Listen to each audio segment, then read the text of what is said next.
Here today, Samurai Comics in Glendale, Arizona, sitting with Thomas, manager of all 3 locations. Myself, Joe. If you guys are noticing we're missing Alex, it's because he can't be here today. Feel free to comment and tell him how he needs to be in all these sessions. So, one of the things that I wanted to talk about that I had a conversation, but the people that I was talking to, they didn't really go into detail. And here's the question, and she can join if she wants to. Also, all right. I want to get third party involvement. Can Matt Murdock still be Daredevil if he gets his sight back? No. Now, you're talking to a Daredevil fan. Oh, yeah? I'm a hardcore Daredevil fan. I love since the early Frank Miller stuff and Mazzucchelli art.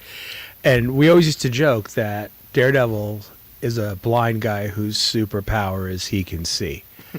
That's really what it is. Comes down to. But he's had his sight back. Yeah. He has gotten it back. For a while, Tony Stark had done stuff.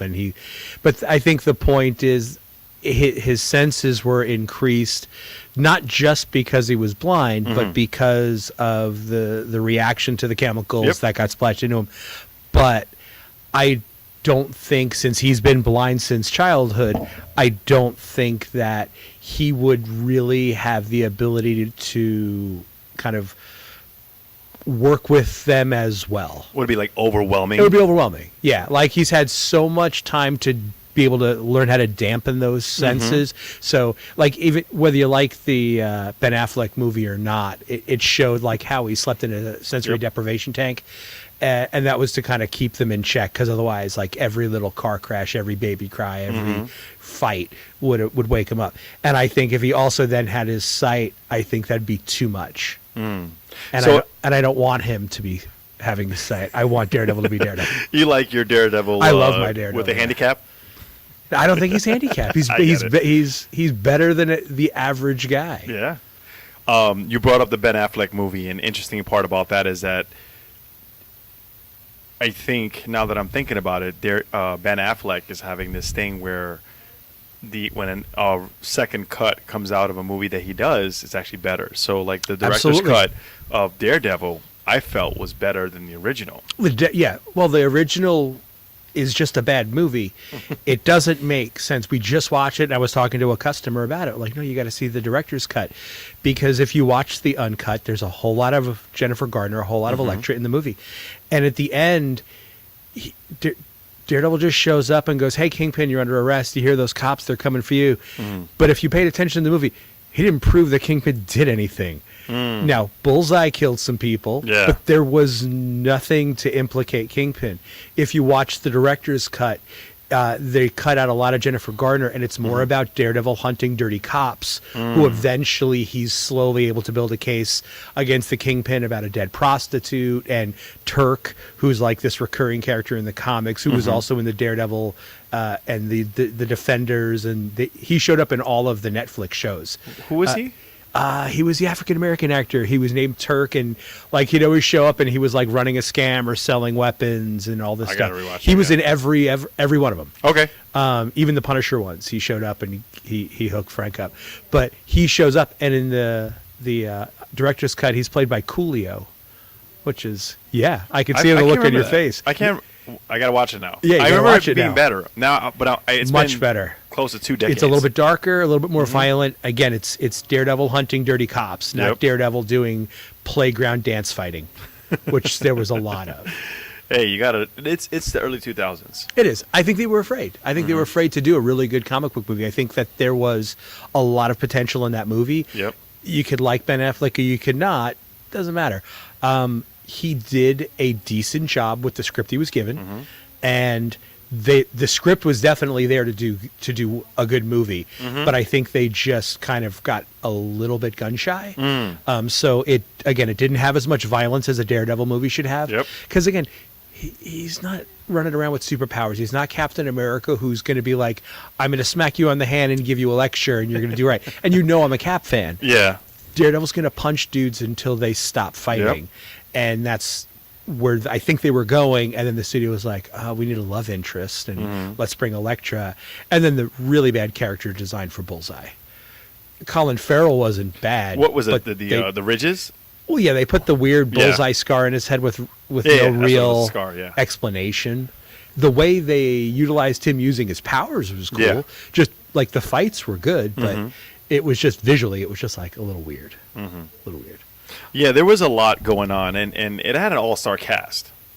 I mean, Jennifer Garner, Ben Affleck, Jon Favreau, Joey Pantoliano, yeah. You had Michael Clark Duncan as Kingpin, which I thought was amazing. Brilliant casting. I thought that was great. Visually, they didn't have to do a lot to make you look at Ben Affleck, skinny little Daredevil, standing next to Michael Clark Duncan. Now, from what I remember, he's a short man, so they had to probably put him on an apple box. Still. But he's just massive. Yeah. So that worked really well. I do like Kevin Smith cameo. He was the coroner. I missed that. He figured it out, like, because the club that kills Elektra's dad, it was Daredevil's, because Bullseye catches it and throws it.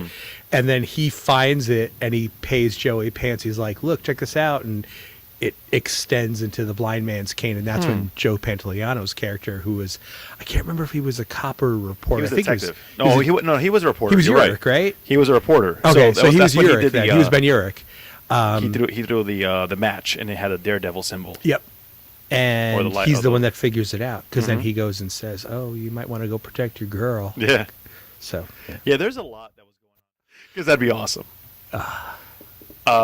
We'll come back to... Oh, wait. Guy Gardner, yes. Job saved. So, yes, we totally tangent, but yes. Off of Dark Phoenix. You got to catch up. It's so All good. Right. So Dark Phoenix, we're looking forward to it. Yep. We definitely want to see it. Yes. I want to see it for sure, because I'm hoping we get a Cyclops that isn't emo-ish. He's still really young, isn't he? Yeah. And the problem is, I hope we get Havoc back. I love Havoc. He died, man. No, you don't know that. I think we do. No? It's one of those situations like, did he survive? Did he not make it? Did he transport somewhere? It's one of those situations. No, he's not dead. He's totally dead. I don't know. I would love to see, for the final time, a Wolverine cameo with Hugh Jackman, because he did all three. He was in all three movies. That would be huge if they got him to suit up one more time for a quick cameo. That'd be huge. I'll take it, even if it's one of those bar scenes where they won the first one when they walked in. Because I think we've come to the resolution that the Patrick Stewart and Halle Berry stuff, it's a very fluctuating timeline that these people are not definitively turning into those people. Yeah. That time is splintered so much because that's what the X-Men do. We don't have to worry about it. So you could have a cameo where Wolverine's like, no, fuck you. I already told you once. I told you 2 times, actually. Then I got dragged into it, sent back in time, met you guys again, screw you. And have that be the end. But that'd be huge. Because he's really kind of been like, and I'm done. But Weapon X and Apocalypse was huge for me. Oh, God, yeah. That was hands down. Like, just watching that scene, I got chills when I first saw that. And I was like, I knew it was going to come. I know it was going to happen. Yeah. But you don't expect to happen. Or when you see it, it's like so different. You're like, I love thinking back, and it's like, did Barry Windsor Smith do that Marvel Presents Weapon X storyline and be like, one day this character design is going to be in a movie? No, nobody thought that. Yeah. And yeah, that was incredibly cool just for him to do that one quick scene and to establish, okay, there's something special with him and Jean. Yeah. Like, she was able to kind of like calm the beast. 10 seconds of whatever that happened. Yeah, I agree. That was also another part where it was I don't know if we're borderline. I don't know if there's a love interest there, but there is a connection. Yeah. I mean, not in the movies. In the comics, they were, I mean, you can't say they were similar age because he's super old. Yeah, he's 100+ years old. But physically, they looked a little closer in age. I think she was still little girl Jean. And that's the other problem with this movie. It's been delayed so long. Like Yeah. the actor who plays Cyclops doesn't look like a little kid anymore, but in this movie he still looks like a little kid. Really? I think he looks young still. I don't know. The video, excuse me, the trailer that I saw, you could see he's kind of matured in age. A little bit. I But he's like the that. kid. He's the kid from Ready Player One. Yeah, no. He looks way older in Ready Player One. I like the young Scott Summers, the Generation 2 Yeah. X-Men feel of it. Okay. I like that. I want to see how they go with this. I just like leader Scott Summers. I've been bred by Professor X, and I'm running the X-Men. I dig that. I think he's a good leader. He's an easy character to hate. He's an easy character to dump on because he's the leader. So that He's he Leonardo. gets he gets a lot of crap, and there's a lot of people that hate He's him. Leonardo, dude. But That's he it. he looks young. I mean, the same thing if we're going to this, the New Mutants. Yeah. It's been pushed so far. Like, you look at it and go, like, there's Maisie Williams as Wolfbane. She still looks 13. We just saw her as Arya Stark. And yes, I realize she is a small, petite woman. Yeah. But she still looks like an adult to me. Mm-hmm. Like a very young adult. Mhm. But she looks downright like a child in that movie. And it's like, by the time this comes out, the cast is going to be unrecognizable. I'm looking forward to seeing what they do.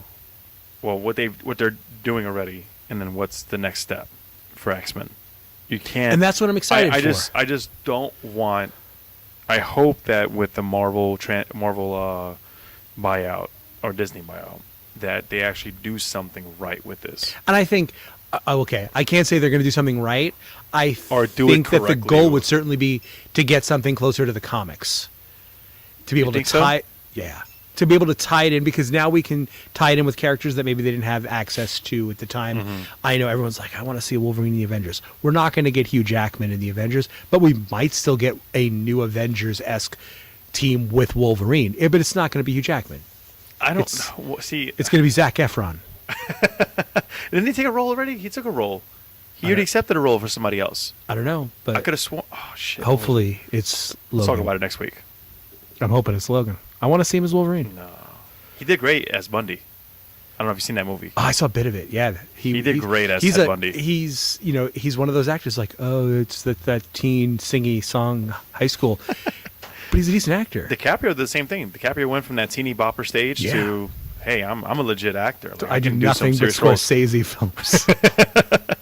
Look at me, The Aviator. Look at me in Yeah. Wolf of Wall Street. I'm willing to give. There's very few actors and actresses that I just go, no, I'm not going to see it. Mm-hmm. I may look at the movie and go, no, but I'll give everybody a chance. Even Shia LaBeouf has done interesting roles. He's done some good performances. You may not like the guy personally, but either saying. So, like you were said, you're excited to see Yeah. where they go with it, and that's kind of how I felt about Endgame. I was super bummed because I knew actors that I had seen portraying these characters were leaving roles, Yep. and that made me really, really bummed. But that being said, I'm really excited to see. Okay, so you've wrapped up this 10-year-long epic story. Mm-hmm. Now where are you going? Who else are you going to introduce? We know there's going to be another Guardians. We know there's going to be more Black Panther. There's very likely going to be more Ant-Man. But what are the new, I know you're not a, but what are the new stuff? What Yeah. else are we going to get? Are we going to get like a young Avengers type thing with, the young Miss Marvel and I don't Iron doubt Man, we're going to see Hulkling, female Avengers now that they've established that, kind of like that. and one A-Force, scene. absolutely. I can see that. I can Yeah. easily see that. So like you, I'm excited to see where they're going next. Mm-hmm.